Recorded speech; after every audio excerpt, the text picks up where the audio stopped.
ஓம் ஆத்ம விசாரம் எல்லாம் சொல்கிறோம். என்னையா இது என்ன ஆத்ம விசாரம்? நம்ம சொல்கிறோம்ல, என் மனசு சொல்லுது, என் மனசாட்சி சொல்லுது, நான் மனசார சொல்கிறேன். இதெல்லாம் எந்த அளவுக்கு உண்மைன்னா அவரவர்களுடைய மனசாட்சியை சொல்லும். வெளியில் சொல்லும்போது ஒன்றாக இருக்கும், உள்ளே இருக்கின்றது என்ன? நாம் அதை நினைத்து பார்ப்பது உண்டா என்றால் எந்த அளவிற்கு அவரவர்களுக்கே தெரிய வேண்டும். ஆத்ம விசாரம் என்றால் என்ன? இதனுடைய பலன்கள் சொல்லி மாளாதது. ஒரு ஆண்டி அரசாகக்கூடிய சக்தியும் உண்டு, அரசனே ஆண்டியாகின்ற நிலையும் உண்டு. எது நமக்கு தேர்வு? மேலிருந்து கீழே செல்வது தானே தேர்வு, அதுதானே விருப்பம், அதுதானே ஆசை. இப்படி நாம் 23/4/2024 ஒரு ஒலிப்பதிவினுடைய ஒரு பகுதியினுடைய உரைநடையாக்கத்தை இங்கே நாம் பார்ப்போம். இதுதான் ஆன்மீக வினாவிடை. வினா என்ன சார்? ஆத்ம விசாரம் செய்வது எப்படி?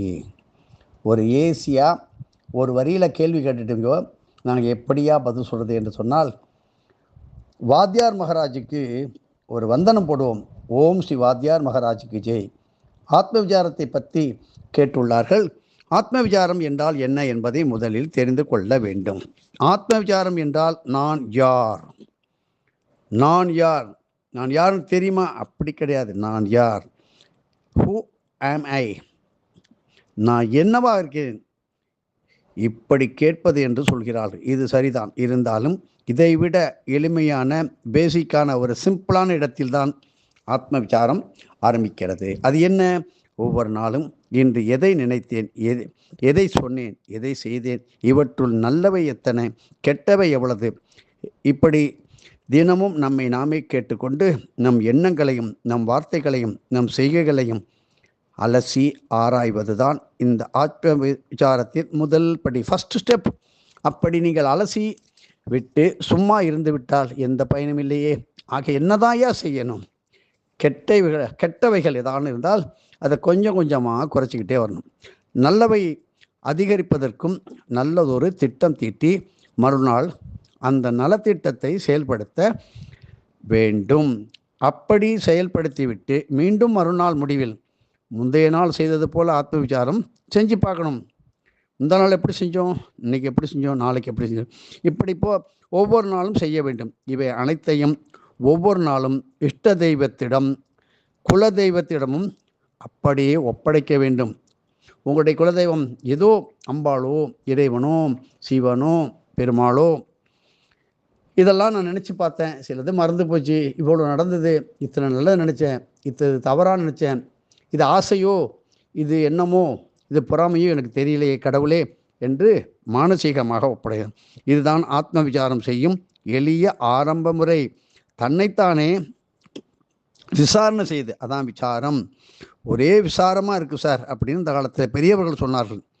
அதாவது தான் செய்தவற்றதை அதை பற்றி கேள்வி கேட்டுக்கொள்வது, கேள்வியோடு நிறுத்தி விடாமல் தன்னை சீர்திருத்திக் கொள்வது, இதுதான் தினசரி ஆத்ம விசாரம். அதை செய்து அதன் மூலம் தெய்வீக முன்னேற்றம் அடைய முடியும். இதுதான் எளிய முறை, மிக மிக எளிமையானது, ஆனால் மிகவும் சக்தி வாய்ந்தது. சக்தி என்னன்னு சொல்ல முடியாது. உங்களை தேடி லட்சம் பேர் வர வைக்க முடியும் குரு அருள் இருந்தால். இப்படி ஒவ்வொரு அடியாரும் ஒவ்வொரு நாள் நிச்சயம் செய்ய வேண்டிய ஒன்று. இப்படி ஆத்ம விசாரத்திலே பிகினர் அட்வான்ஸ்டு என்ற படிகள் பல ஸ்டேஜ் இருக்கா? உண்டே. ஆனால் அது இப்போது முக்கியமில்லை. முக்கியம் என்ன? முன்பு சொன்ன எளிமையான ஆத்ம விசாரத்தை தினமும் செய்வது தான். முதலில் இதை தினசரி செய்து நம்மை நாமே குருவருளால் ஒவ்வொரு நாளும் திருத்திக் கொள்வதுதான் முக்கியம். இதை செய்ய செய்ய ஸ்ரீ வாத்தியார் சொன்ன ஆழ்நிலை தியான நிலையை அடையும் இடத்திற்கு இதுவே நம்மை அப்படியே அழகாக இட்டு செல்லும். அப்பொழுது அட்வான்ஸ்டு போன்ற விஷயங்களை பார்த்து கொள்ளலாமே. தொடர்ந்து பார்ப்போம். நித்திய கர்ம நிவாரணம், இதை பற்றி பார்ப்போம். சிந்தையை சீர்தூக்கி பார்க்கும் சித்தர் மேடை. வாத்தியார் ஒவ்வொரு நாளுக்கான நித்திய கர்ம நிவாரணத்தை அருளினார். இப்பொழுது அதை செய்வது எப்படி? இப்படி ஸ்ரீ நிர்த கணபதியே நமகான்னு காலம்பரி அதை சொல்லியிருக்கோம். இப்படி நித்திய கர்ம நிவாரணத்தை பற்றி கேட்டுள்ளார்கள். 2007 ஆரம்பத்தில் நித்திய தினசரி கர்ம நிவாரணி பற்றியே அந்த பதிப்பை நிறுத்துவதற்கான விளக்கத்தையும் அளித்தார். காரணம், அவ்விளக்கத்தை இங்கு சொன்னால் எல்லோரும் ஆடிப்போய் விடுவீர்கள். ஆகவே இங்கு அதை சொல்லப் போவது இல்லை. காரணம் பல இருக்கிறது. ஆடிடுவீங்க, அடடா அடடா அப்படின்னு. குருவின் அருள் ஆணை பிறந்தால் இதை மீண்டும் தொடரப்படுமானால் இன்று என்ன செய்யலாம் என்று கேட்பது நல்லதே.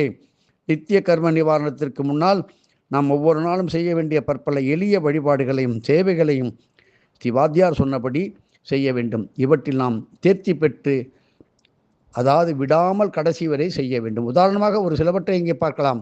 காலை உறக்கத்திலிருந்து எழுந்து கண்ணை திறப்பதற்கு முன்பு சொல்ல வேண்டிய இறை திருநாமங்களை சொல்ல வேண்டும். பிறகு கைகள் இரண்டையும் விரித்து கண் முன்னால் வைத்து கண்களை நன்றாக திறக்க வேண்டும். அப்பொழுது சொல்ல வேண்டிய இறை திருநாமங்களை சொல்ல வேண்டும். பிறகு மலஜலம் கழிக்கும் முன் சொல்ல வேண்டிய இறை திருநாமங்களை சொன்ன பிறகே மலஜலம் கழிக்க வேண்டும். பல் தேய்க்கும் பொழுது தந்த சுக்தி தேவதைகளை மனசால வணங்க அப்புறம் பல் தேய்க்க வேண்டும்.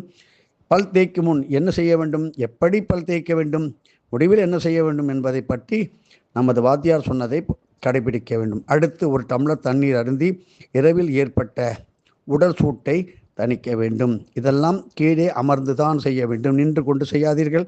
மிக எளிமையான பிந்து தர்ப்பணம் செய்ய வேண்டும். இது பிந்து தர்ப்பணம்னா என்ன? ஒரு சிறிய தேனில் ஊறப்பட்ட சின்ன 3 துண்டு இஞ்சியை சாப்பிட வேண்டும். இதுதான் பிந்து தர்ப்பணம். தலையில் ₹1 நாணயம் அளவு உள்ள எண்ணெயை கொண்டு தலையை நன்றாக அழுத்தி தேய்க்க வேண்டும். இது பெரிய சக்தி வாய்ந்த மந்திரம். இது மந்திரம் என்பதற்கு பிறகு விளக்கம் தருகிறோம். வாத்தியார் சொல்லிக் கொடுத்த சுயநாம ஜபம். உங்களது பேர்களே ராமசாமி, கிருஷ்ணசாமி, இப்படி பல பேர், ராஜேந்திரன், ரமேஷ், சுரேஷ், ரகுராமன், கோதண்டராமன், லோகநாதன், உங்களுடைய பேரை சொல்லிக்கொள்ளுங்க. இதுக்கு என்ன வெக்கம்? இதுக்கு காசா பணமா? செலவு கிடையாது. சொல்லிக்கொண்டேவங்க உங்களுடைய பெயர் ஓஹோ என்று உலகம் பரவும். அப்படித்தான் தலைவர்கள் சீர்தூக்கி சென்றார்கள். இப்பொழுது அந்த நிலை மாறிவிட்டு வந்து கொண்டிருக்கிறது. ஒரே ஒரு பெயர் 2 எழுத்துல வந்து விட்டது. அதுதான் வெற்றியின் ரகசியம்.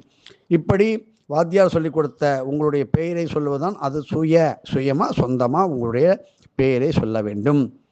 குளிக்கும்போது கங்கா, யமுனா, கோதாவரி, சரஸ்வதி, நர்மதே, சிந்து, காவேரி, ஜலசிமின் சந்நிதம் குரு, இப்படி மந்திரத்தை உதவும். எல்லா எளிமைதான். நாம கீர்த்தன பாடல்களை பாடிக்கொண்டே குளிக்கலாம்.